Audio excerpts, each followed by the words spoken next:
Mr. Real. Mr. Leah. Keeping it real. Keeping it Leah. That's not even my last name. Well, Leah. What? What What did you say it was? I just said Lee, Oh. I thought you were clarifying what it was before. I was like, did you just say something else? let me just tell you what my last name. That's what I was scared happened. I was like, did you just say your last name? That's a secret for another day. Oh, shoot. Probably not on a public podcast, though. I'm Amy. I'm Tech Real, and I'm a little concerned with how serious things got real quick. It happens. It does You never happen. know. Podcast. I mean, honestly. And it's a big episode. This is the last episode of 2023. Oh my god. That's crazy. We're about to cross over into a whole different year of this podcast. That's insane. I don't even know how to deal with that. We're about to cross into a whole other year, period. 2024 is upon us.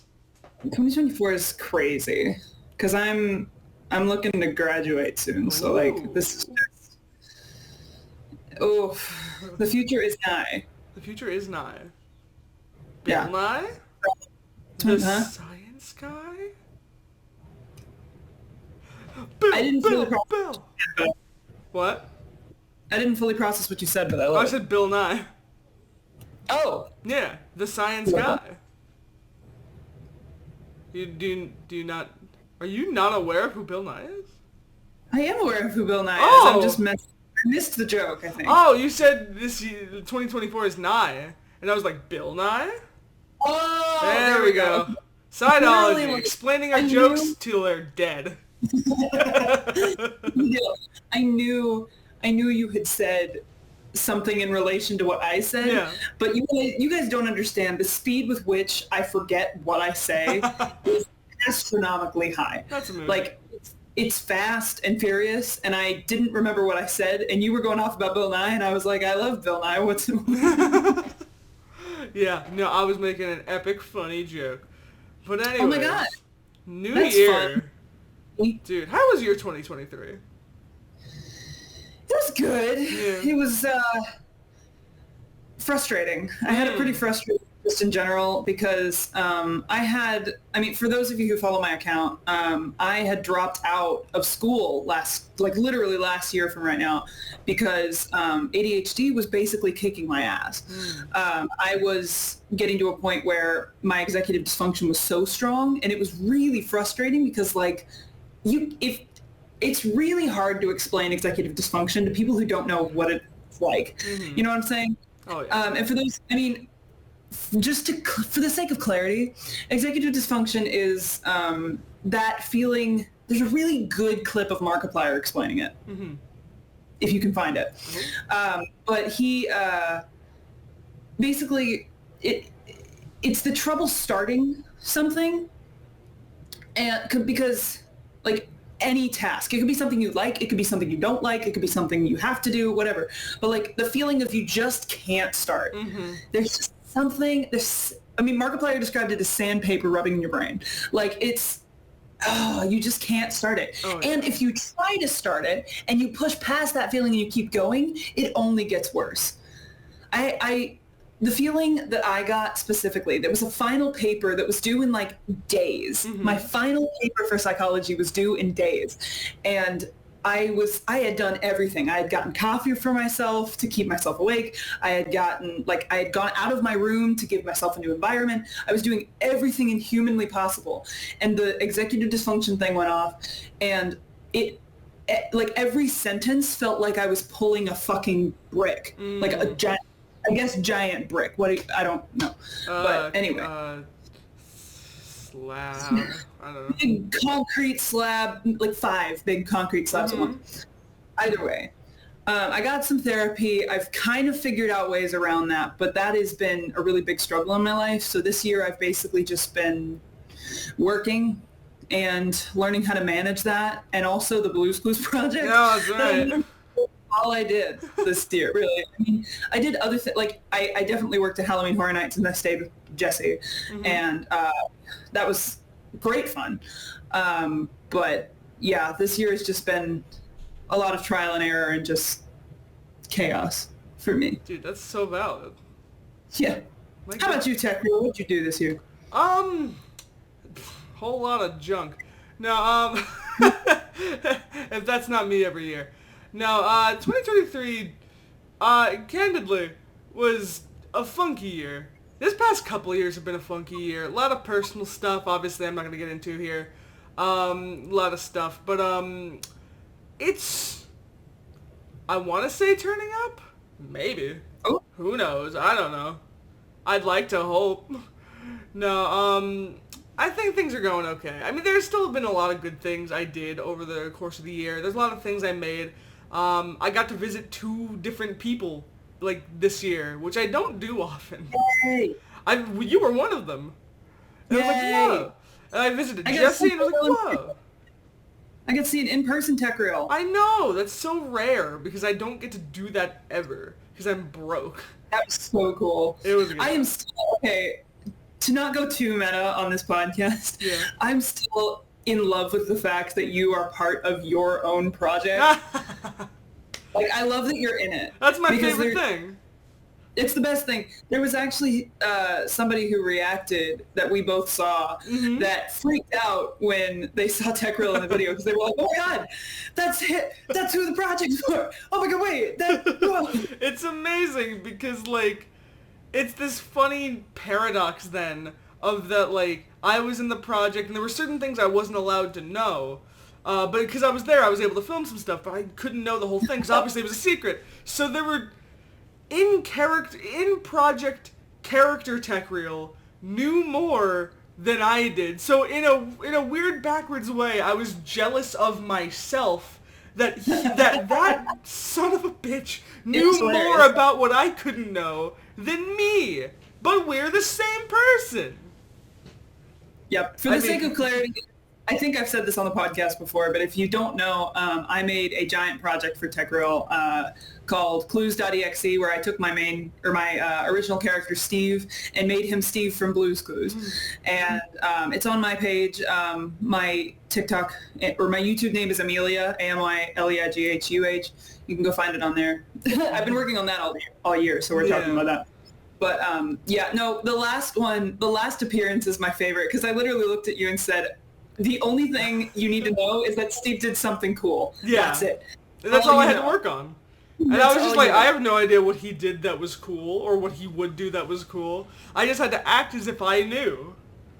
And in a way, Character Tech Reel knew. Because Character Tech Reel was there for it. But I wasn't there for it. It's confusing. Anyways, so my year was... I thought that was... It was amazing. It was great. But yeah, no, so the year was, there were, you know, as with a lot of years, ups and downs, a lot of downs. But, you know, my year. But, you know, hoping that 2024 will be moderately better. It'd be a nice change of pace. Yeah, we'll see. So, but life goes on and on and on and on. I hate that song. I don't know what it is about that song, it just rubs my brain the wrong way. I just like the onion. Oh, that's the part I hate. That's specifically the part I hate. I love that I'm, like, reinforcing it and making it worse for you. Oh, well, isn't that not just what this friendship is? Man. You're welcome. Man. Can I add some things onto what was bad about my 2023? Because I have some new ones. You watch yourself. I am on the computer, in the camera. I'm recording this and I'm watching myself in the process. Meta. Anyways, we probably get at some point to the topic of today's episode. This is a Sandersides podcast? What are you talking about? I didn't even say the word Sandersides. You just put words in my mouth. That joke didn't even function. I know. I'm here to ruin your jokes just as you are to ruin my brain with that song. Anyways. Anyways, today we're talking about Nico. Mr. Flores. Mr. Sanders. Mr. Sanders. That is legitimately and unironically my new favorite, like, vocal stim caused by Sandersides. Like, I say it constantly. Amy can attest, like, whenever I'm talking about Thomas, a lot of times I'll go, Mr. Sanders. To this day, because I've met Thomas twice in my life, I never had the guts to even just go Mr. Sanders. I couldn't do it. I'd be tempted. I don't know if I would ever. I think it'd be fine. I think he'd find it funny, but, like, I never had the guts. I really am curious to try one day if I ever get the opportunity. My go-to is, hello! See, I met him before they got to the Nico plotline. So I never got a chance to go Mr. Sanders. But maybe one day, if I have the stones to do it, you just look at Definitely, I had the experience of meeting Thomas Sanders. If you haven't, he's a gem. We love him. It's always interesting trying to, like, get yourself to say things to, like, the sort of, like, celebrity-ish people in your life that you find. Like photo ops are scary, and you want to tell someone you want a cool photo, but then sometimes you're just like, I can't do it. I did that once with Doctor Who, so, like, it takes guts. It takes a lot of, like, moments to be like, I want to do this very one specific thing, please. And they'll either not even listen to you, or they'll be like, yes, that's amazing. That's where they are. Like, if they're at, like, a con or something, they are expecting. Of course, yeah. Like, if they're, out in public. Yeah. It's like... Well, you say that. I did a photo op at a con where... I'm not going to out the person who it was, because I don't want to make them feel bad. Because she's a great actress. But, no, I remember I was going to come in with saying something, and then she just sort of defaulted to a pose, and I was like, my soul. And then she was like, did you want to do something? I was like, no, that's totally okay. We'll do the simple pose. I don't want to inconvenience you.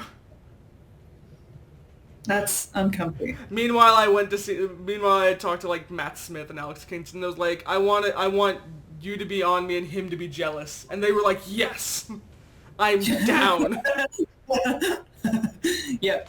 I love it. Anyways, so off topic. Nico. Love the topics. Mr. Sanders. Mr. Sanders. So... Okay, can I start this conversation by just going, how do you just generally feel about Nico? I don't think about him often, despite the Mr. Sanders.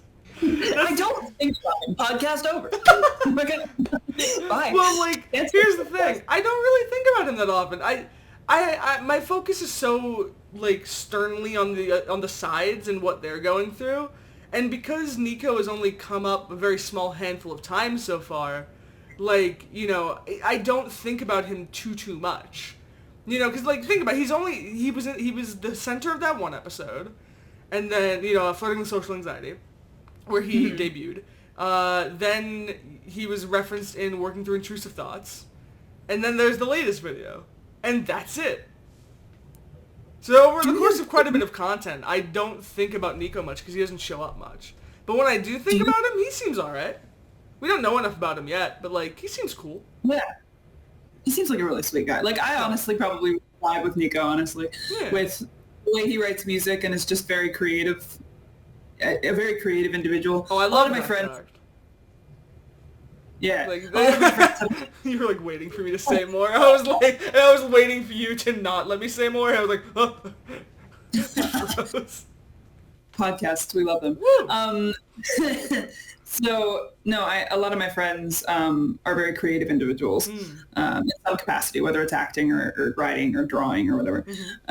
So he'd fit right in, I think. I know, yeah, that's what I like about that, is that he actually is in this, like, a similar field, like, so that, like, he blends in with Thomas in that way.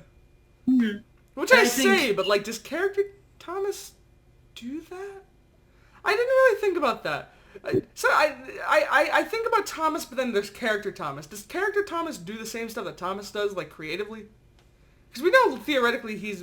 Well, no, he definitely does, because he makes... The TikToks are not the TikToks, the Vines are canon to Vines are canon. Character Thomas. Yeah. So we know that Character Thomas is a creator. And he's talked about that. Okay, that makes sense. That makes sense.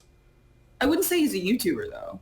We could argue he's not a YouTuber. Well, it depends, because he definitely has mentioned making the videos, but also, if we're going underneath, well, that's the thing, if we're going under the Mallet After Daydreaming, theory / technical canon, then that's different.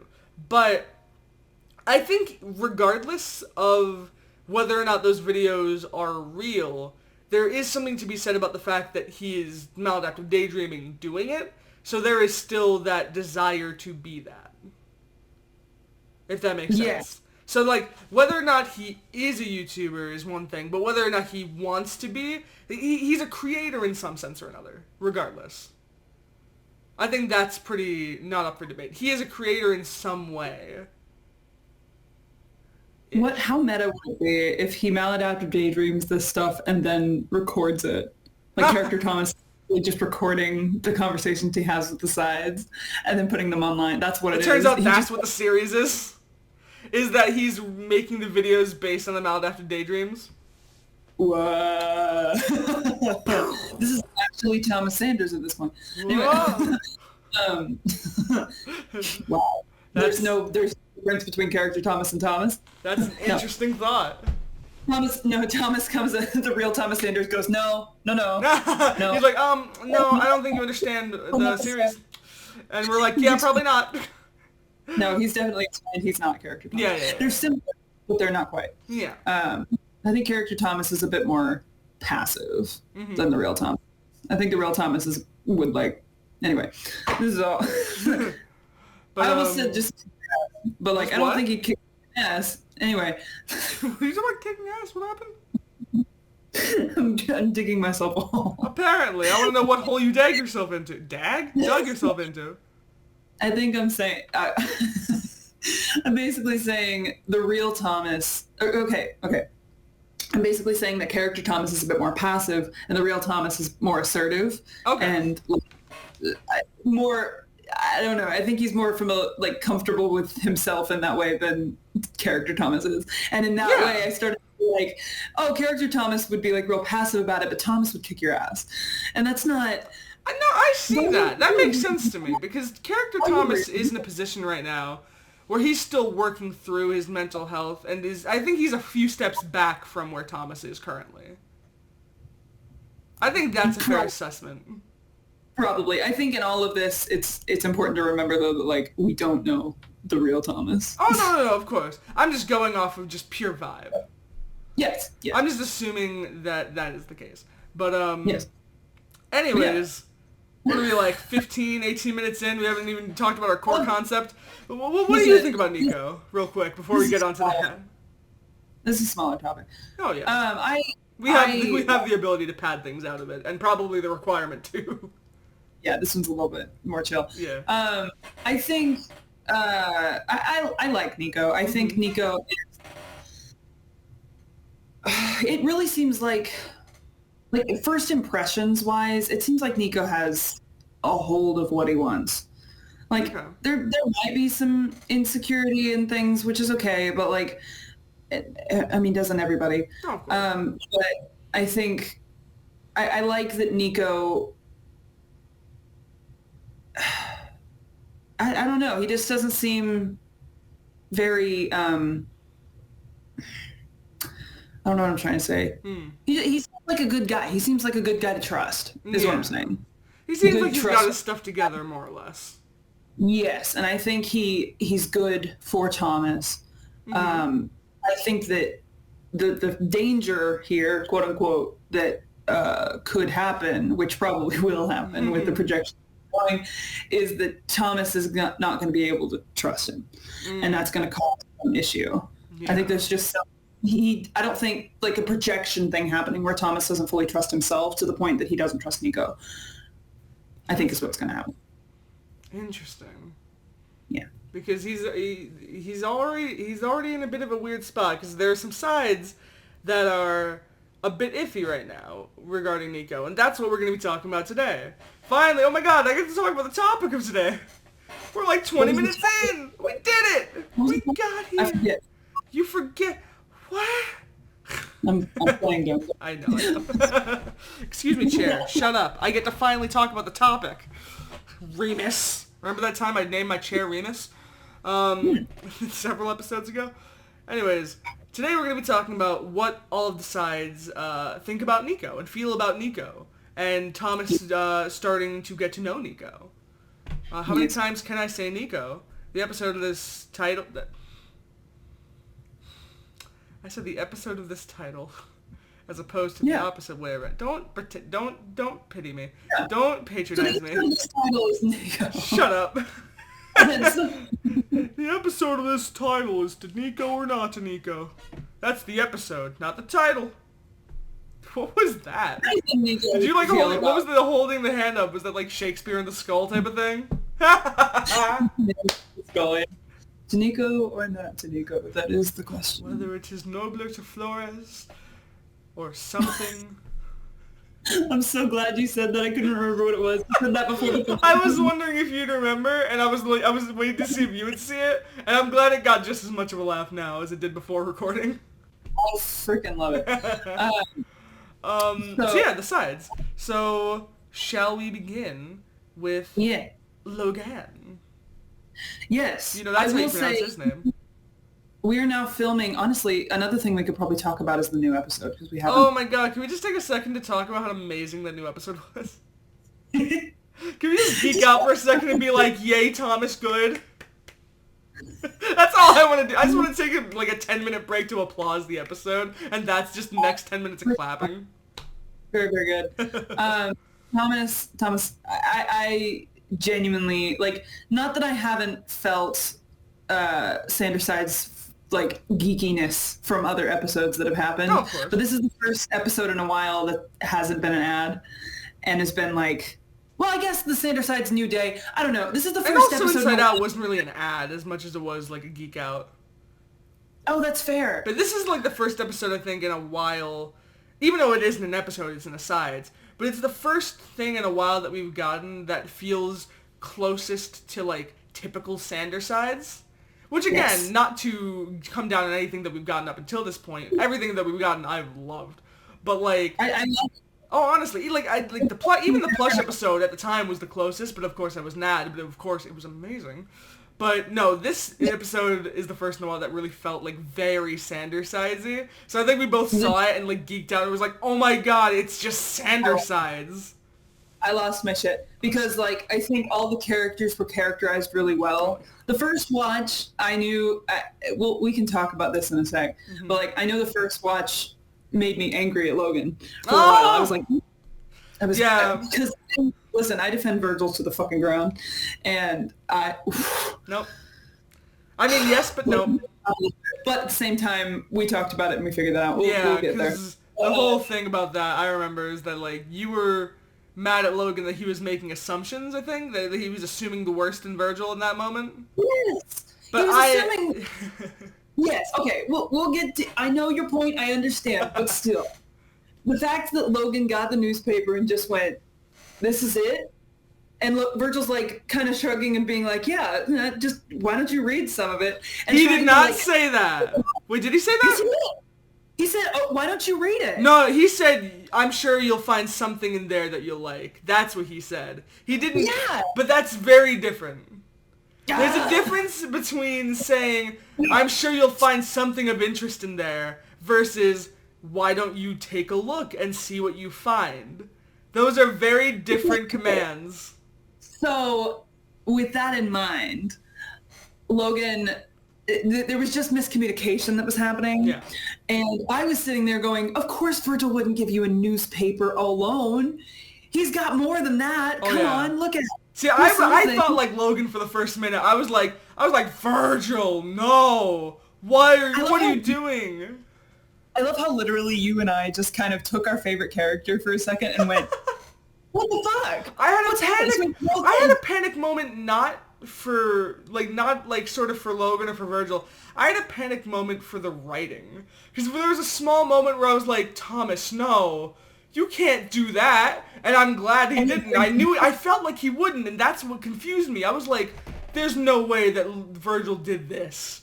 I was so relieved as I started to realize that Virgil actually did do something. Because the moment he sort of like was like, I did do something, I did try hard, I was like, okay, no, this isn't bad writing. This is just actual good writing, and it's like, we're good. Yeah. But I got scared. Like, not to underestimate Thomas, of course. I just got really scared because, like Logan, I saw a newspaper and thought it was a newspaper. And I went, Virgil has more than a newspaper. Come on. Fuck you. But, no, every time, without fail, every time Thomas Sanders has made me go, the writing is a little weird, maybe, question mark, what's happening? I immediately get proven wrong. Oh, yeah, there's always something that, like, is like, no, actually, never mind. It was a plan. Well, actually, that's genius as fuck. That's amazing. I can remember that for them. Anyway, no, Virgil didn't do good enough in, like, explaining that there was something in the newspaper that Logan needed to see. And Logan didn't take the time to realize that Virgil... I think Virgil's a little bit more at fault than Logan, but I think they're both at fault. Because I don't blame Logan for taking things literally, because that's what he usually always does a lot of the time. Yes. So I feel like you need to know your audience and be like, if I'm giving a gift to the guy who takes most idioms very literally, then I need to make sure I say, there's more to this than it looks. Take a read. Okay, let me say it this way. If Logan were human, which we'll talk about soon, but if Logan were human, I would be more angry. But because he's not, and he's only, like, logic, and he's very literal, and he's very about reasoning, yes, it makes sense why he didn't just immediately, like, have more faith in Virgil about that. Yeah. But, like, it pissed me off looking at Logan as a human and as a person who has compassion to not think Virgil would have any sort of compassion for him and just give him a fucking newspaper. Well, see, even in that realm, I still saw where Logan was coming from because he sees what seems to be a newspaper and he's not even thinking about the gift, but is so overwhelmed by this thought of this is how people perceive him. And I remember I saw that and I was like, no, buddy, no. I literally saw Virgil roll his eyes and just went... I felt so bad for Logan. I was like, no, you're so worried that everyone's perception of you is just this dork that'll read anything. And I feel so bad for that because he has genuine interests. That's so funny that we defended our people so hard. I loved that. No, it was great. Talking about defending our people, can we take a quick moment to look in on Roman and Janice? That was one of those moments where I was like, wow, any instance of, like, before, where it was like, okay, like, you know, there's a little fault on both sides, but I still defend Janice, but I see fault on both sides. In here, in this episode, there was no fault on Janice's side. He didn't do a damn thing. Roman just was a clod. He was stingy. Huh? He was being stingy. Stingy? Stingy. He was doing things like... Wow, Logan, Virgil put a lot of thought into that. I think you're thinking of a different word, because stingy's not the one. Stingy? No. You're thinking lazy town. That's mine. Well, no, stingy's a word. I know it's a word, but I mean, but stingy means, like, greedy. No, it doesn't. Yes, does it? What do you think Stingy's character is all about? I love that this episode, the last of the year, is already one of the most chaotic ADHD tangenty episodes in the world. It's amazing. Ungenerous? Yes, which means greedy. Stingy. Okay, so he's being okay, is this a word? Hold on. He kept making snide remarks. Okay, that's what he did. He was being snide. He was being snarky. Yes, and that's not okay. Listen, there's a difference between being snarky and giving someone a gift, which is a bitch slap. Those are two very different avenues. Janice is always snarky, and also, in his defense, he was a little tipsy. But... Right. Roman doesn't like him being snarky at all. Great. Roman doesn't like a lot of things. That doesn't mean he can just slap people. That doesn't mean he can give someone a slap for their Christmas present when everyone else at least got a gift. I will give... Okay. In general, I will give it to Janice in that he went, I deserved that. Yeah, he was a good boy. He kept a good face after. He didn't pull out any mustache remarks. He was a good little boy. He just wanted to open a Christmas present. This poor lad. Well, anyway, we probably need to keep moving. I just want to talk about Janice. But Patton is adorable. Patton's everything. I love Patton. Patton's everything. The joke about when Remus said, I had Virgil, and Virgil goes, fuck. The timing of that was beautiful. That was great. The moment between Logan and Virgil when they actually discover the newspaper. Oh. I love Virgil so much. I love new characters more in my life. Virgil's such a dang dork. The purple eyeshadow is the only thing that beats it. Everything else can go away, and that moment wins for Logan and Virgil. Mm-hmm. I like seeing Virgil be all caring. It's neat. I love Virgil being like, what do you take me for? Like, really sweetly. I like Virgil, the character development involved that led to Virgil being so in this friend group that he gave a legitimately thought out gift. I love him.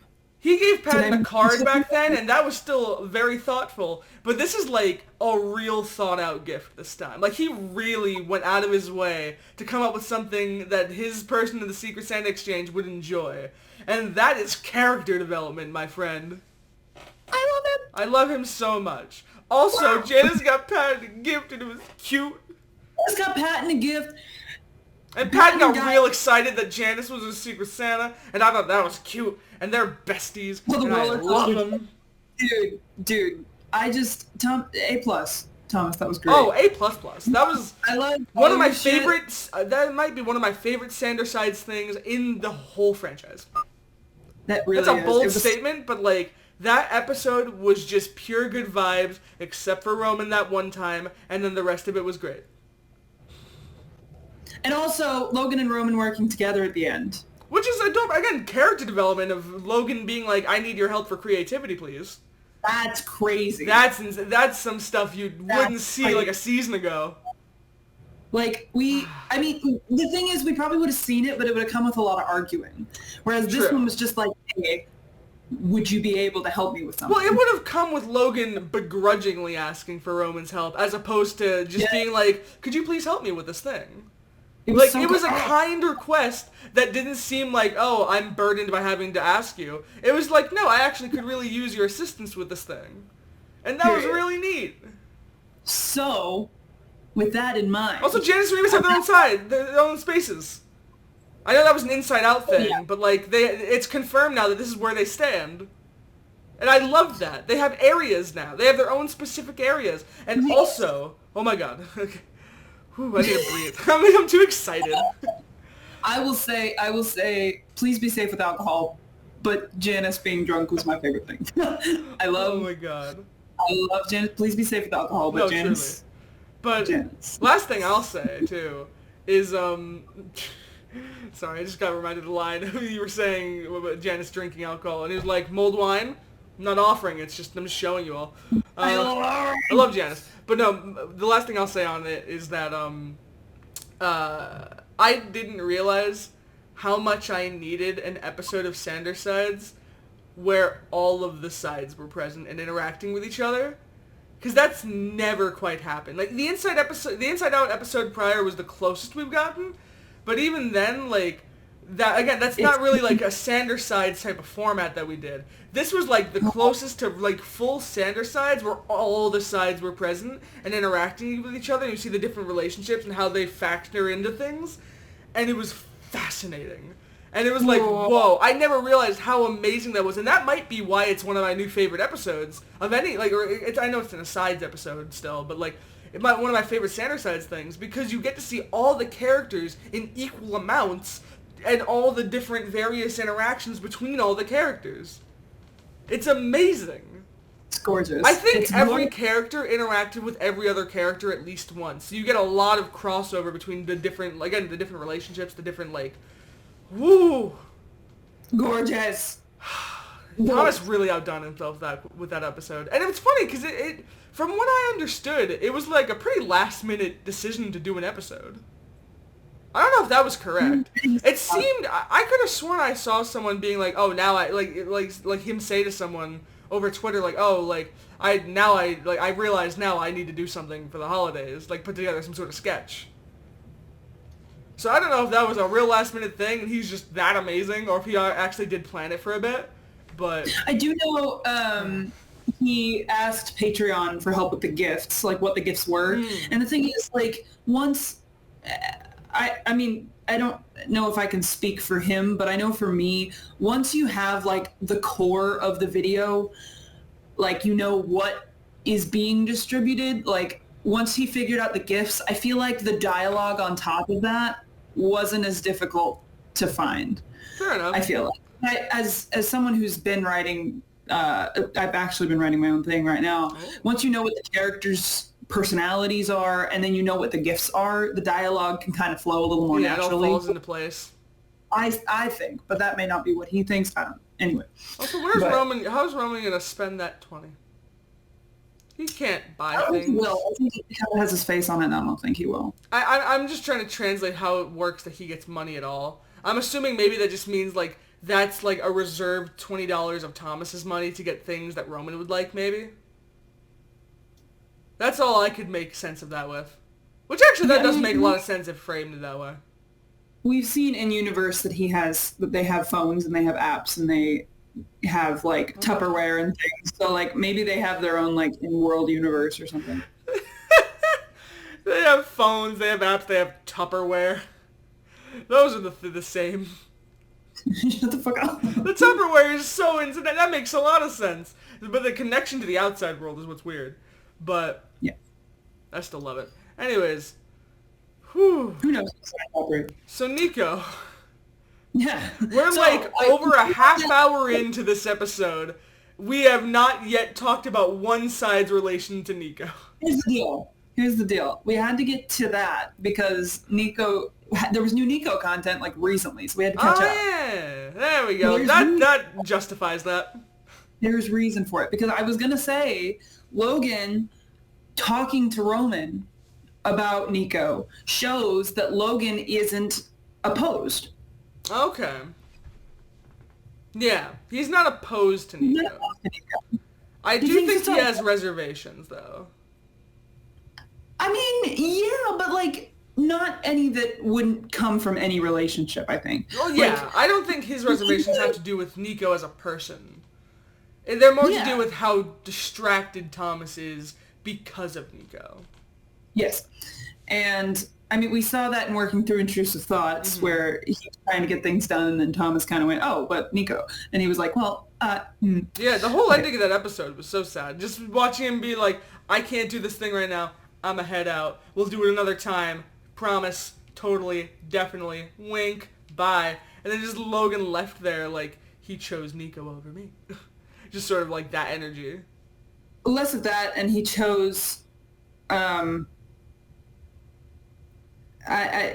he's willing to choose the immediate pleasures over the long-term pleasures. Oh yeah, I didn't as much mean like Nico over like Logan as a person. Yeah, I more meant like Logan, like he chose the like fun with Nico over productivity with me and like getting stuff done.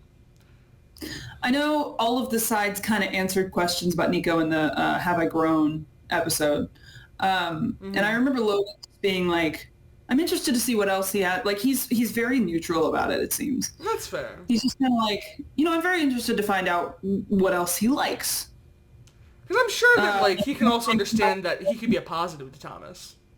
Yeah. I think he could be, because the thing is, I think the way that Logan is viewing Logan is viewing Nico is the same way that I kind of viewed Nico at the beginning. The kind of like, I think they'd probably be a good fit together. Yeah. Why not? And not much else than that, other than just like the slight worry that he's going to affect his like, priorities. That he's like rising above his other priorities when he probably shouldn't be fully. Yep. But yeah, I don't really know what else to say about Logan there. Meh. See, that being as fast as it is why it's a good thing we've padded it up until this point, probably. Yep. That's why we were like, let's go on some tangents and just like, because we know there's only so much to say about this. Here's the deal. If you're listening this far and you've been listening to our content for this long, it seems like you know that we're going to go on tangents and That's things. true. You know, distracted and whatever. So, like, we appreciate especially in episodes where we know there's not much to say about certain things, it also behooves us to go on tangents. And I think, and even the fact that, like, there isn't too much to say here, but there is sort of, like, the question would be, like, why are we talking about it at all then? It's like, because it is still relevant. It's still very important information for the future of the sides. And, like, how they deal with future scenarios regarding Nico. I don't think it matches with any of the other topics we were going to talk about, because we're going to jump out of the story again and go back into, like, the world building of Sides after this. Which I'm excited. I'm really excited. I'm excited. But, yeah, we needed an episode on Nico because he's a very valid character in the story. Mm-hmm. Very valid character. But no carrots. Does he like carrots? I don't know if we ever established if he liked carrots or not. That's a weird point of contention here. Does he like carrots? I don't think he's opposed to them, but I don't think... I don't know. I haven't seen just an intense interest in carrots and Nico, but then again, we haven't really seen much of Nico. I was trying to remember if Thomas took the food back, or if he said that Nico could have it, and if that did happen, did he keep that food? It's a completely pointless question. Honestly, we probably that would require going back to the Flirting with Social Anxiety episode and seeing if it's on the table when they're talking. I think he did take it. Nico or Thomas? Nico took it, but it might have been like Nico was going to throw it away or something. Fair, yeah. Either way, I love that, you know, going back to the newest sides real quick, I love that Thomas worked that into, like, the present as, like, an inside joke. I loved that. Inside jokes, what? Oh, the bag. Yeah, he remade the bag and stuff. I love inside jokes in friendships and relationships and everything. It's just my favorite thing to have that, like, one thing that you both look at and nobody else would understand it, and then you look at it and you're like, oh my god, that's like that thing. That's that time. I love inside jokes. Yeah. That's like if I were to look at you, Amy, and completely unprompted, to nobody else will understand this, but if I said, let's go Bulls, you'd know what I was talking about. Bulls? You remember that? No? Our friendship's a lie. Oh, no. Janice in the bathroom again, but... Oh, no, Janice in the bathroom. Well, that's a more public one. No one understands. Well, no one understands it, but that doesn't mean it wasn't public. But wait, I have a faint memory. You remember me going like, let's go! You mean oh, it was bars! Now I'm the fake friend. Wow, I get it. Okay, now I get it. Yeah. So, I'll explain this. Should we explain it? I'm down to explain it. So, there we go. That's the reaction I was waiting for. I want to explain this. It's funny. So, basically, I live around in the general vicinity of the University of Arkansas, which is the Razorbacks. And so there's a lot of merchandise in Arkansas in general surrounding the Razorbacks because, you know, it's the only thing we're really known for. Come on, Arkansas, Walmart, but no one knows Walmart, Arkansas's from, or Walmart's from Arkansas. Anyway, so with that in mind, the Razorbacks, if you haven't seen a picture of a Razorback, it looks like a boar. It's a pig, but it's like I don't know anything about biology and animals. It's just a very, like, tough looking pig. I don't know. Either way.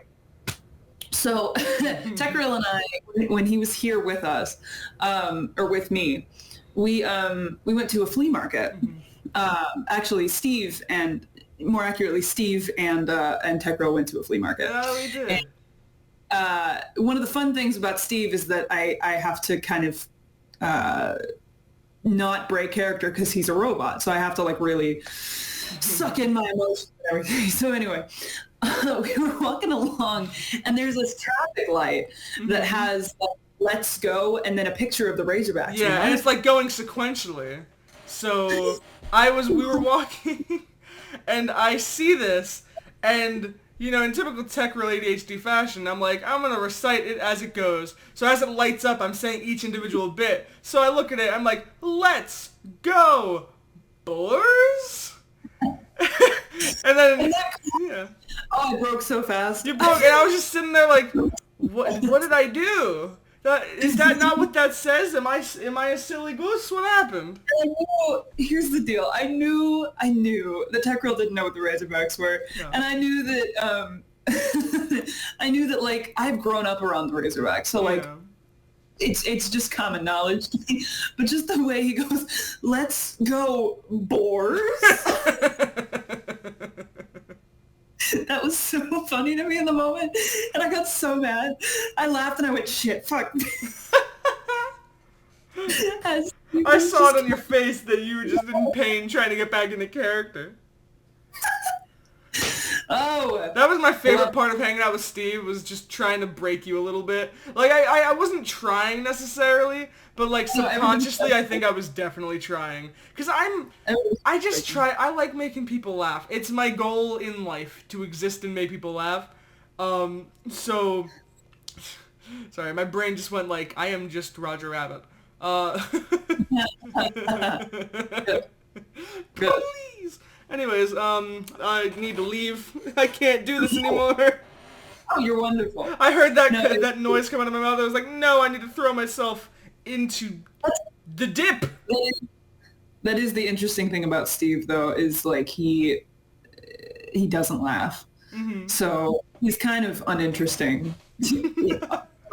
If you aren't willing to really like make him confused or make him silly or whatever, he's just kind of there. Yeah. That's fine. Anyways, Nico. Yeah, so all that was just to say inside jokes are cool. And I like that Thomas and Nico have that sort of inside joke energy. Oh, my goodness. You're just thinking about Let's Go Boars now. Yeah, that was so funny. I was like, bulls? Yeah, I know. I got that way mixed up. That was so funny. That's all right. So, okay, I want to talk about Roman next, because I think Patton is a little more dicey with his reaction to Nico. Yeah. Roman's on fire. Oh, Roman is head over heels into Nico. Head over heels. He wants it bad. Mm-hmm. And he's just, I mean, he was booking the plane tickets and everything already. He wanted to. And I mean, like, the fact, I honestly think when Logan asked him for the help, one, he was interested that Logan was being so chill with him. And two, I think he was just kind of like touched that Logan was paying attention to his desires. Yeah. So like working with him to further something that Roman is wanting. So honestly, I was about to say, because last time we were talking about Logan and Roman's relationship and how they'd probably get in some kind of debate, it probably wouldn't be as heated as we thought. I suppose not. Not at this point, maybe. That's on the topic, I guess. Well, also, we're basing this idea that it might be less so off of the idea of Logan inviting Roman to do something he wants. So, like, I don't think we can fully base anything else around, like, how they are right now over, like... That's like being like, oh, this dog likes me because I gave him a treat. It's like, no, he likes the treat. It's like, I don't know, we should go ahead and say that the dog loves you yet. He wanted the treat. Yeah, but also, like, there is a deeper connection happening. I think they're beginning to understand each other in a way that they haven't before. Oh, well, yeah. But, Roman is, I think, really fast into Nico and, like, really wanting it to get along as fast as possible. Mm-hmm. Like, he's somewhat rushing into things quickly because he's the passion, he's the desire. He wants things to go fast and quick and get to the point of, like, like that conclusion of, like, oh my god, it's happening. What? I want to know how often Roman quotes The Office. That's a... What? How did we get here? I don't remember exactly what you said, but I just, in my head, just went, everybody stay calm! Everybody stay fucking calm! Oh, when The Office went on fire? When Dwight set The Office on fire on purpose? Procedure. What's the procedure? Anyway. But no, I think Roman is head over heels ready for it. He's not thinking about anyone else. Yeah. I think. He's But not the other thinking side, about anything other than getting Nico with Thomas. Which is interesting. he's Like, like, it's going to be interesting to see how that affects things, that he's just so aggro on this. yeah, he's trying to get to millionth base with Nico. Millionth base? What is millionth base? What's that? That's in Have I Grown. That's actually a quote from Sanders' Side. Millionth base? Mm-hmm. I dread to imagine what millionth base is. Virgil goes in and is like, what, is that like space marriage with like Star Trek as Oh, that's right. or whatever? And then Roman goes, yeah, that's exactly what it is. See, I'm so used to hearing like first base, second base in relation to like getting with someone in a sexual sense. So like I hear millionth base and I'm like, what the hell is that? I'm like, my little ace brain can't handle millionth base. What is that? He just comes running in the room. What? I'm sorry. Don't mind me. Don't mind. No, you need to finish that thought now. No, it's just the idea of you said you said it's around like sexual. Uh-huh. So I just envisioned Thomas coming running in the room. I can't go on. I think millionth base is like jumping out of an airplane and like headed straight down towards the bed. Yes, that's the idea I'm talking about. Yeah. Anyway, moving on. We need to stop talking about it. Patton, let's talk about Patton. He's wholesome and not sexual. He's not doing well. That's not okay. I get sad with Patton because I don't think he's against Nico, but he's not fully for Nico right now yet. I think it's important. Something that I love about Thomas that I've said on here before, I'm sure, is the really minuscule details of Thomas's acting. He really tries to take into account every little breath, every little move, every little thought. And that's what I admire about Thomas's acting. So in the Have I Grown episode, when Patton just goes, he's nice. Mm-hmm. The way he says that, like, is just, I can't handle how, like, hurt. Yeah, he's hesitating, definitely. You can see the hesitation. You can see the freeze. You can see that I'm not ready yet. Hold on. Whoa. Mm-hmm. Slow down. Because in relationships, when Thomas specifically was the one that was broken up with, he didn't expect it, basically. Mm-hmm. And I think that's the harder side of a relationship to be on, or at the end of a relationship to be on, because in general, just because, you didn't expect it. So you have to move on past the future that you saw. Mm.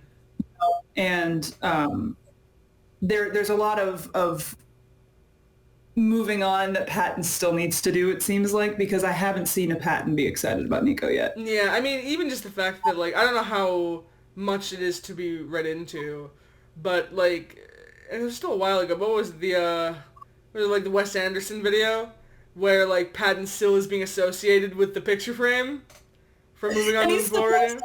The other kiddo. What? He said one step in front of the other kiddo. Yeah, so, like, that definitely could have just been a reference, but, like, I think it's meant to imply that there's still issue there with Patton, getting, like, letting go of that relationship. Yeah. It makes sense, he's the heart, so it makes sense that he'd be struggling with that still.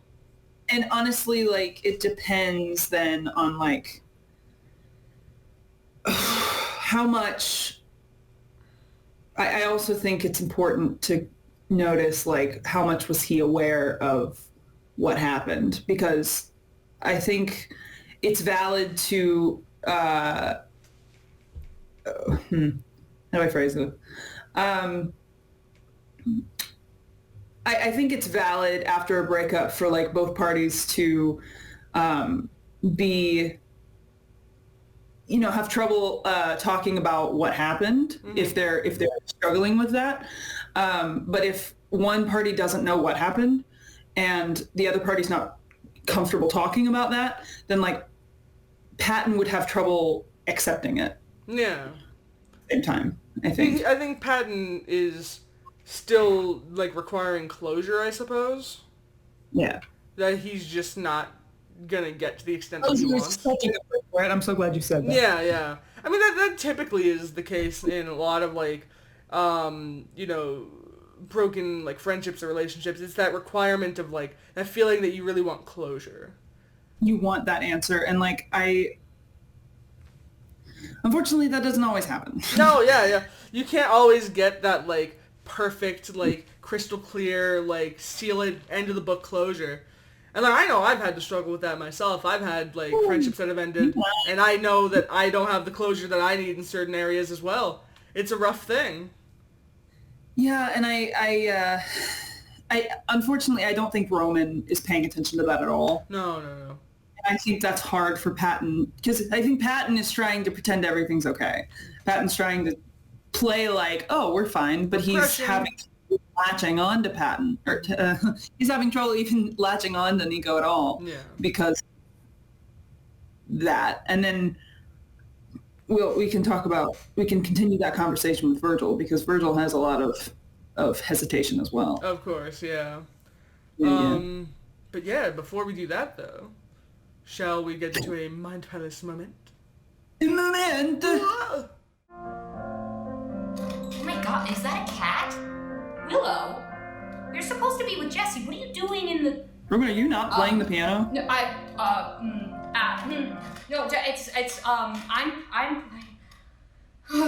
twice, really? Twice? This is good. Just cut. I can't work under these conditions. Go back to Amy and Tech. I don't know what I'm not prepared. I'm not, don't look at me. And that was a moment. Did Roman actually play the piano? The world may never know. Just like Tootsie Pops. Just like Tootsie Pops. So Virgil. What does he think about Nico? Because I feel like he's the one that is quite on the fence. Because in some ways he is super excited and all into it. But then there was definitely some hesitation near the end of the, flirting with social anxiety. Seems like Virgil has a piece of physical attraction. Yeah, I'd say so. Because he's kind of got the protection, as well as like the do I dare say animal instincts? Does that make sense? I see it. Like that instinctual energy. So with that, I mean, he has the butterflies in the stomach. So I think that is what his pull to Nico is. But then the pull back from Nico is, I think, left over from the heartbreak. Mm-hmm. I think it's just like he doesn't want to get hurt like that again. He doesn't want to... I bet Virgil holds a bit of which I think, honestly, this might be part of the topic of the next episode. Mm. I think Virgil holds a little bit of shame, because there's a lot of talk about, like, once... Because they're irrational thoughts, but after a breakup, people have a tendency to feel a bit of shame around, like, this person didn't choose you, kind of thing, which, I mean... has truth to an extent, but like sometimes it has nothing to do with who you are as a person. No, of course. But like I think, especially for somebody who has an anxiety disorder, which we're assuming Thomas might have, it's hard not to think that. Yeah, and it's also this question always of like, am I doing this right? Am I ready to deal with this? Like, I know, just, like, even me, like, something simple as, like, trying to get into new friendships can be terrifying for that same reason of, like, can I handle getting to know a new person? Like, am I ready to, like, introduce a new person into my group of people that I know? And, like, how does that affect my schedule of how to, like, balance all these friendships? And I'm, like, am I even dealing with my current friendships well? Can I handle another new thing? It feels like with anxiety, at least for me, I have a tendency to think that there's a right answer for every choice you make in life. And if you don't make the right choice, then you get frustrated that you missed the right choice. When in reality, that's not how life works. No.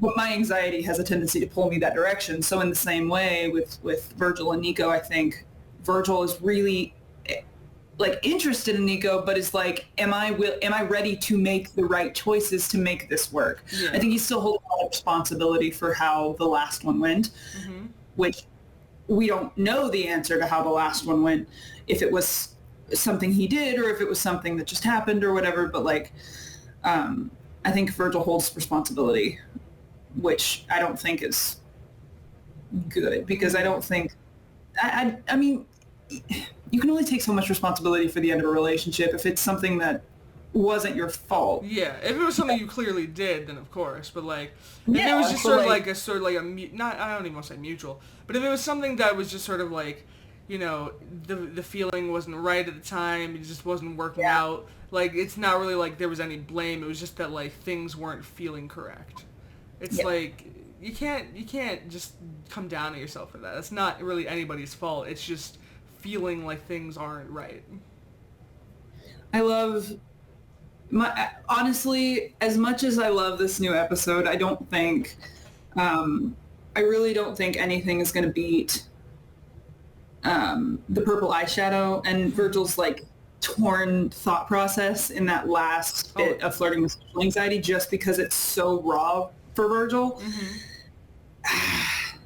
And like how he gets like, don't tell me to relax, like he gets really defensive and angry really fast, like he's just my boy. I love him. Anyway, that's all I have to say. Right now all I wonder is he more excited or more nervous for this? I'm leaning towards more nervous, because I feel like since the end of that episode, he hasn't shown that same, like, you know, like, excitement for it as Roman did, and it has. I know we haven't gotten too much of it in general since, but, like, I'm thinking of, like, the end of Working Through Intrusive Thoughts. Like, Virgil was there and watching, but he wasn't, like, as, like hopping excited for it. I think he's letting that nervousness sort of set in more and more about it. And that excitement just sort of died a little bit, because now he's focusing on like, oh, now wait, there's scary things involved now. Yeah, I think I know for me, I'm literally comparing Virgil to my anxiety. In the sense of that type of fear about something that you really want. And also, I'm trying to think how to phrase this. Because like, for example, with theater, you audition and you have to kind of ignore your anxiety and push past your anxiety and be okay with whatever the outcome is to push forward. Hold on, there's a noise being made that you know how like you can't handle a noise? Yeah. That happens with these jars sometimes. Watch me just break them right on no. That's not good. Okay, we're good. For those who can't see it, Amy has like a stack of like Crofter's jars. And if they hit the wall, if they're like right next to the wall, the whole bookshelf will shake, because this house is kind of old. And like, so when I walk past it, you can hear the shaking happen. So like that click makes my ADHD go, what? And I'm really interested in that noise, and I don't appreciate it. So anyway, Virgil. Okay, so in the same sense, I know for me, when there's something I really want, I try to kind of like ignore the nerves and push through the nerves. And I think with this, it's a little different. I think he's having more trouble hiding the nerves, because we also don't know how many relationships character Thomas has been in. Yeah.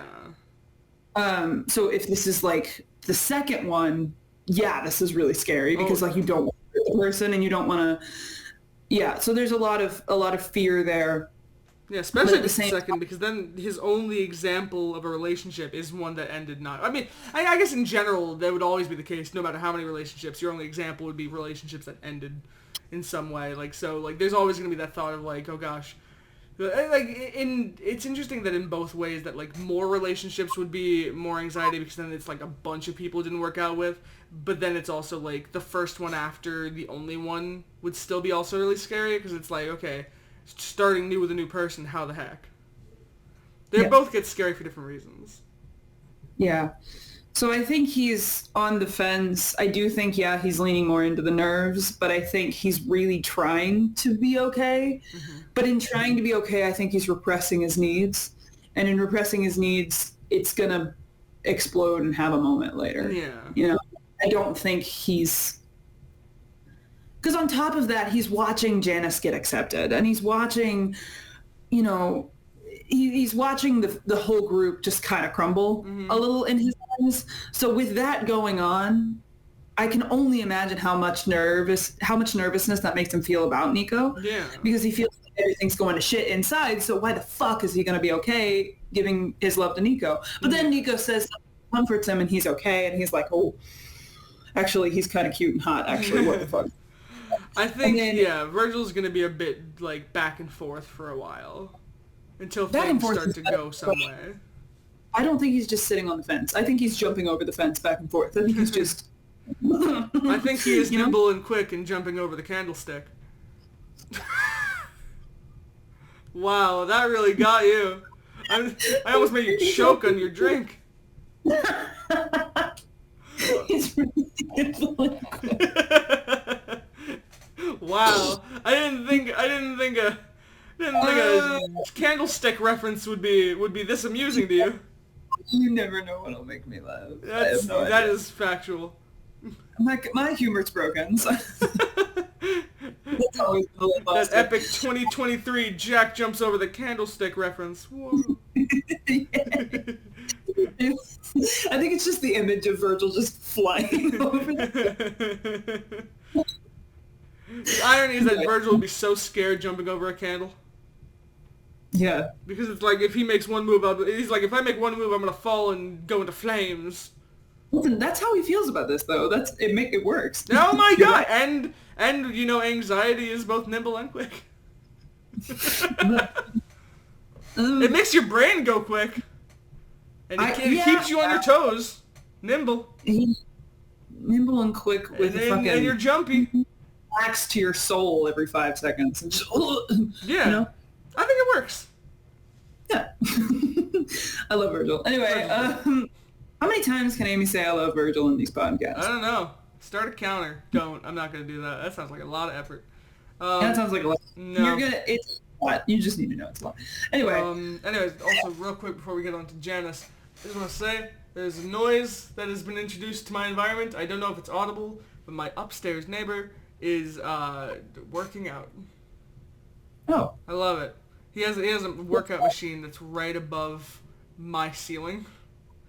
So when he works out, I just hear this like low rumbling, just like of his whatever the heck machine it is.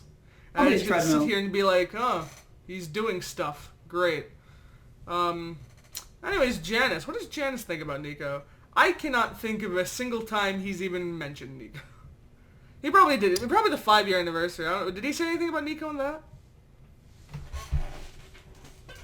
Because I have no recollection of any time Janice has mentioned or had any thought about Nico even once.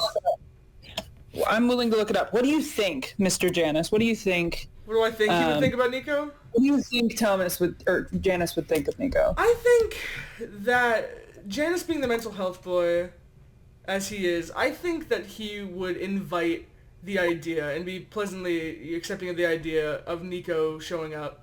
Because it could potentially be, something that's very good for Thomas that might help Thomas through. But I think also Janice would be looking at Thomas being like, you should probably sort your own stuff out a little bit more before you jump into a relationship, because clearly there are some sides here who have some slight, reservations about it. So I think he's probably okay with Nico as himself, but I think he's more looking at Thomas like, are you sure this is the time? Are you sure you should be getting into this right now? I think that's what he's doing. He's trying to break Thomas to kind of stop him. Yeah. Yeah. Which, I understand and don't understand at the same time, because I've definitely heard those people who are like, you shouldn't, you shouldn't get into a relationship with someone, until you get your stuff together. You can't love someone else until you love yourself. And I don't know if I fully believe in that. That's a weird stance I'm going to take real quick, just a little hot take. I don't know about all that. I think sometimes it could take somebody else loving you to be able to help you to love yourself. And I think in that way, it can behoove you sometimes to get into a relationship even if you're not fully there yet. And sometimes somebody else can help you on that mental health journey. So I just don't like the phrase of you can't get with someone until you fix yourself. And it's like, well, you can't always wait forever to fix yourself. Sometimes there are other, external factors that might aid in that. So I looked at Have I Grown? Mm-hmm. We had a little interruption. And I looked at Have I Grown, and Janice and Remus do not talk about Nico. Oh. The choice that Thomas made that is completely not in the episode. So we don't know Janice and Remus's perspectives on Nico. Well, we have an idea. Well, there's a thought about with Remus that we can get into in a second. But Janice, for sure, we have no idea. Like, we have really... Like, Janice has not mentioned anything with Nico before.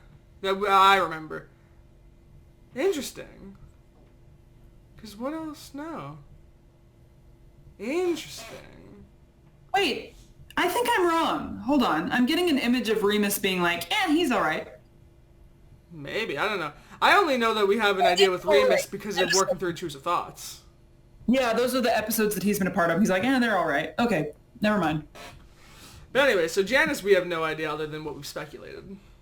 Just that he's probably okay enough with Nico, but, like, he's more looking at Thomas like, you might need to figure things out a bit more because this is probably maybe not the best time. That's an interesting choice. Yeah, interesting. Well, with that, moving on to Nico as our final side. His opinion on Nico. Did I say Nico or did I say Remus? You said Nico. Wait, did I say Nico both times? I don't know. I don't know. I just will have to hear that in the playback eventually. But Remus and his thoughts about Nico. Yeah. It's, again, hard to tell because he hasn't said much. But there is something to be said that there were some Nico-based fears that Remus really decided to throw at Thomas during working through Intrusive Thoughts. So what does that say about his thoughts towards Nico, if anything? I hesitate to be like he doesn't like Nico. Mm-hmm. Because he's probably just using ammunition just to rile Thomas up. It's hard to see that as, like, his opinion. That's kind of the focus right now. Yeah. And also, like, he was kind of going for Virgil's throat there with that one. But I don't know. I mean, I think I really don't think we have enough information about Remus's opinions. In general, yeah. To be able to deduce what Remus's perspective of Nico is. Whereas with Janice is trying to break Thomas a little bit. Yeah. Trying to put that pressure on. And honestly, Remus is too, so maybe both Remus and Janice have the same perspective. That's fair. Because something to point out in this newer episode, they were putting both Janice and Remus were putting pressure on Logan to get angry again. Mm-hmm, mm-hmm. And like the line of Janice saying, "Wow, Virgil," or no, "Wow, Logan." Virgil put a lot of thought into that one, and then Remus goes, "Kind of makes you want to scream, huh?" And, like, they're putting the pressure on. Yeah. So I think with that direction, I almost feel like they're fine with Nico as a person, but I think they're just trying to prove that either Thomas isn't ready or he's just not being honest with himself about the things he needs to be in some capacity would cause issues. I think they're trying to make Thomas aware of the internal issues. Yeah. Well, Janice for sure. I have a harder time knowing with Remus because it's harder to determine what Remus's goals are or like the motivations behind his goals. But like I see where you're coming from. So it could be either. It's hard to tell.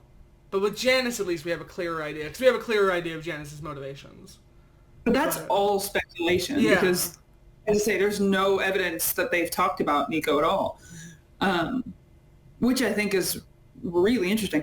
I also think, as a commentary on the new episode, it's very interesting that Thomas didn't say "I love you" on camera. Yeah, so the question is, did he say it at all? Did he say it at all? Because if he said it, like, there's definitely the possibility that he could have left that out because it was just, like, an implied thing that was done. But it's also, like, the fact that it wasn't on camera means that you don't know what happened. I think it's the same rule as, like, I have that same rule about, like, deaths in TV shows. If it doesn't happen on camera, it didn't happen. Because we don't know, like, because then, like, there's so many times where, like, they're like, oh, so a death is implied off camera quick. And then it's like, well, we didn't see it, so that leads way into them being like, just kidding, I'm alive. So, unless you actually see it on camera, it didn't happen. And in the same way, like, we don't know that it happened. It could have, but maybe it didn't. He seemed a bit like he was hesitating. I think it's super... See, here's the deal. This is one of those moments where I'm sitting there going, like, is this was this an intentional choice, or did it just read in a way that makes me confused? I think it was just the look on Thomas's face as he's trying to say I love you. Yeah. He seems very, because that's, again, I'm very, like, privy to Thomas's perspectives of his acting. He's very, like, direct with his minor microaggressions and facial movements that he makes. So it was very interesting that he was very, like, calm. And the hesitation was internal. Yeah. So it didn't seem like Thomas had a problem. It almost seems like something else was a problem, if that makes sense. Like, it was bizarre to me because I was sitting there like, are you gonna get anxious? Is there gonna be a hint of anxiety in your face? Is there gonna be a hint of fear in your face? Is there gonna be a hint of like full acceptance? Like, what am I don't understand what I'm looking at. And I think that was intentional. Yeah. Because Thomas is very intentional with his acting. But I don't know. Yeah. I don't. I think regardless of what was intended, it does act as, again, an either intentional or unintentional cliffhanger as to what comes next. Because I think whatever happened, we'll get more clarification on what was done there in the next episode, either in some passing line or in a more specific sense. I mean, honestly, the next episode could straight up start with, like, coming back from that, like, you know, situation and being like, I didn't know what to do, or I just said it. I heavily think that's where it's going to start. I'd like to believe so. I think he set that up nicely. I think he That'd did. That'd be really good. It's just sort of like similar to like the end of, or not the end of, the beginning of Putting Others First, where like really goes right from another episode, like from the event of another episode to like right going into here. Like right into the beginning. But I don't think, with that reaction, I don't think he's going to come back just anxious and nervous and having a whole time. I think he's just going to be kind of like, why couldn't I say it? I can feel like I can see him getting angry. I can see him getting like, bruh, why couldn't I say it? Because he was so calm and collected in that whole dialogue. True, but you know, it's easy to be calm and collected before the thing comes up, and it's easy to like pretend you're okay in a moment and then come out of it anxious. Yeah, I just don't see... like, I've done that many times. Yeah, but, like, I don't know. I don't see a lot of confidence in character Thomas much ever. So the fact that, like, I think there's a certain line, and this just may be Amy speculating about Thomas's acting and being really in love with Thomas's acting, but just the idea that, like, when he delivered the line about, like, you were so sweet giving my lunch back at that point, the way he delivers that line is so confident. It's a confidence that, like, isn't faking confidence. It's not like a... How do I describe this? Because I feel like I'm not being clear. There's a difference between, like, you were so sweet giving my lunch back earlier, and you were so sweet giving my lunch back earlier. Yeah, I see what you mean. There's a difference between, like, piling on the confidence and then, like, genuinely being confident. Yeah. So I could feel the genuine confidence under that. So I was like, okay, Thomas. And then he couldn't say it. And then I was like, yeah. So it makes sense if that was the case, because he was confident about what he was saying until that one line. Because that one line's a bigger one. That's almost why I think he's going to come back and look at the sides and be like, what the fuck? Why couldn't I say it? Yeah. He would probably look straight at Virgil. Yeah, like, why wouldn't you let me say it? He'd be like, you were the reason I couldn't say it. When in reality, it's Virgil and also probably Patton to some extent as well, because obviously. I genuinely think Thomas is fine. It just felt, I don't know. It felt like there was an internal dysregulation. Whereas like if it were just Virgil, you'd see him going like looking down and like hesitating and thinking and stuff. Whereas like the fact that he kept eye contact and was like not doing anything, it was like there's something that's supposed to come here, but it's not there, and he's not anxious about it. I don't know. I also just had a really sad thought. What? So I know we've talked about, you know, the relationship between Virgil and Patton, and we've talked about how he has a hard time trusting Patton again right now because he feels like the combination of them like was hurting Thomas, and like it was Patton's feelings that was sparking Virgil's anxiety. And that's kind of what might be happening here as well, because it's Patton's reservations that's sparking Virgil's anxiety to not be able to say the thing, if that's what happened. And then that's going to really only reinforce that divide. How much you want to bet Virgil comes back and it's just like, can you give me this one thing? And Patton be like, And Patton's like, I'm not even doing anything. It's like, maybe not intentionally, but you're doing it. Listen, I don't know if you all saw this post, but I will never forget this post. When Thomas posted the whole, like, it was the image of, I don't know her name, but the girl from Turning Red.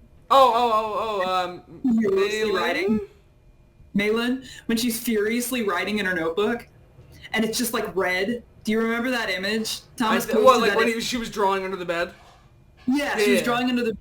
And then Thomas put as, like, the quote, like, the response above it, just, like, when you put your characters through the worst drama, and you know it was about the Sandersides episode. So I was sitting there like, oh, so this is gonna, listen. Anyway, I'll never forget that, and I think I am fully ready for Virgil to come and point the fuck out of Patton and be like, bitch, what the fuck? And I'm gonna be like, Patton, my boy, but also my other boy. And I'm gonna be like, Janice, help them. Oh. Well, Virgil doesn't want that. I don't care. I want Janice to help because he's helpful. Oh my god, listen. It's like my boy, my other boy, my other also boy, and my other fourth boy, and then Remus and Roman. Yeah, and then Remus and Roman. There's a lot to be said that I said Remus and Roman, and like labeled him that. I'm sorry, Roman. I love Roman. I don't know, y'all. I'm very aware of how Thomas delivered that line. Anyway. Man. Yeah, so in that sense, I don't know. I think Janice and Remus are trying to push the conflict so that it's talked about and it's worked through. I don't think they really care. So honestly, in the sense of Janice, he might be okay with this, but like, I don't think he cares about it as much. I think he wants Thomas to be happy and he wants Thomas to do things for himself, but at the same time, he's sitting there like, not right now. Yeah, exactly. That's what I'm saying. I think he's going to be okay with it mostly, but also, like, are you sure you should be doing this while you're breaking apart? But that's all we got so far. So that's it. And that means we're done at the end of the last episode of this year.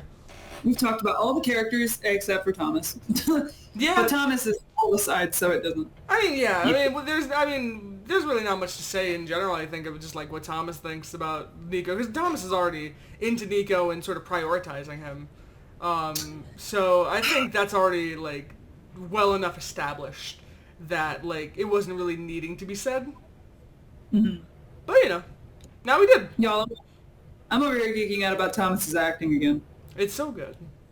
It's so good. Oh my gosh. Anyway. Well then. My goodness. It was really nice doing this podcast this year, and we are excited to get into some more episodes next year. How did we get here? I don't know. How's 2023? I don't understand. I don't know how I get anywhere. I just sort of blink and I show up places and I'm like, well, I guess I'm in a podcast now. Yeah. I say that, meanwhile, it took a lot of, like, it was like months of work getting this thing together. Goodness. Oh, goodness. Alright, anyways. Well, we'll see y'all next time. We'll see y'all next time. We'll see y'all next year. What? Is this a reference? What happened? No, it's just we'll see you next year. Oh, it's just a statement. Yeah. You were laughing at it like you made this epic joke, and I was like, what? Yeah, no, it is an epic joke because it's annoying, because everybody's like, oh, see you next year. Oh, we'll see you next year. Oh my gosh. Goodbye. Have a good New Year's, peeps. Love y'all. We'll see you next year for new episodes. Bye. My phone's ringing. Great. Oh my god. What a good way to end an episode.